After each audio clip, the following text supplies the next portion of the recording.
All right, welcome back, 8th graders. Let's get right to it. We are talking scatter plots.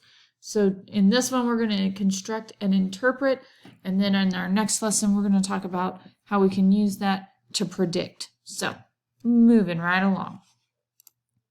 Maybe. All right, example 1, what does the highlighted point on the scatter plot represent? So real quick, because I didn't have you do vocab, a scatter plot is just a graph of points, and it's data points, right? These, in this case, it's how much a book bag weighs based on the number of books and how heavy it is. It could be amount of time spent studying versus your grade on a test, or amount of time watching TV versus your grade on a test. Anything that someone thinks there's some form of connection that we can get data from, and we put it into a graph form. And we're going to talk about how we can use a scatter plot to help inform ourselves of the information. So highlighted point, I know on yours it's black and white, so here's the highlighted point right here. And it says, what does this highlighted point on the scatter plot represent? And so what we're going to do is we need the point.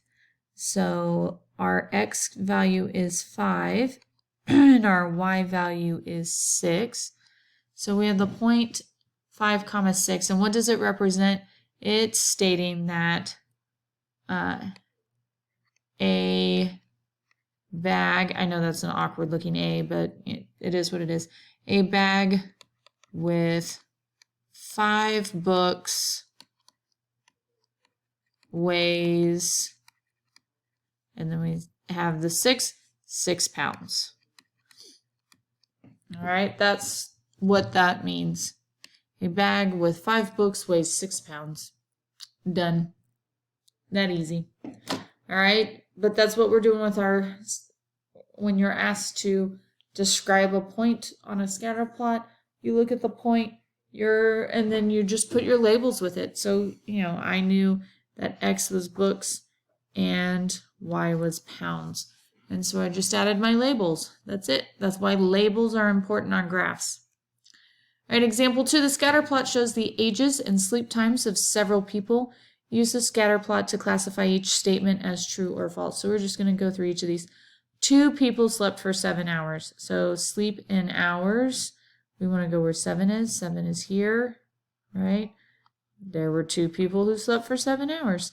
So that is true. All right, 5 people over the age of 12. So here's 12. I'm going to do my best to draw a line. All right, so there's 12. 5 people over the age of 12 are in the group. Well, this is 1, 2, 3, 4. And it said over, not 12 or over. And so this one's false, because we only had 4 people over the age of 12. Everyone in the group slept for 6 hours, so that's what we're going to take. Here's 6. I'm going to go across. We have nothing on that line or below that line, right? There's nothing down here. So the answer is true, that everyone in the study slept at least 6 hours. Even if we had them on the 6, because it's at least, it would mean that it could be 6 hours. So we had a true, false, true. All right.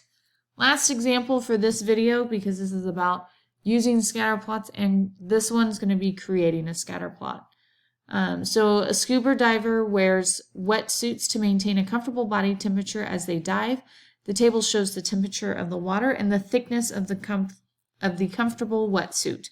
So I've already labeled my intervals. So my X's I'm going by 10s, and my Y's I'm going by 1s.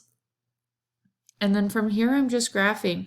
And so I'm going to do a couple of these with you. So 76 and then 1.6.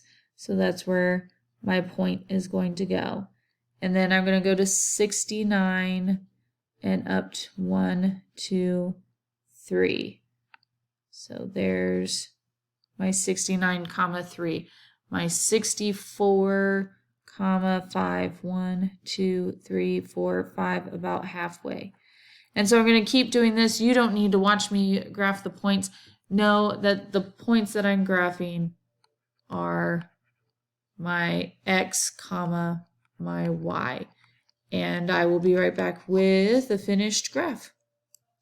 All right, so again, how I created my data, my scatter plot is I took the data from the table and I created my XY pairs, temperature being my independent in this case, and suit thickness being my independent or my dependent. Oh, temperature independent, thickness dependent, and I just graphed from there. That's how you create a scatter plot. They're that easy. And so 8th grade, that is it for this video. Catch you on the flip side.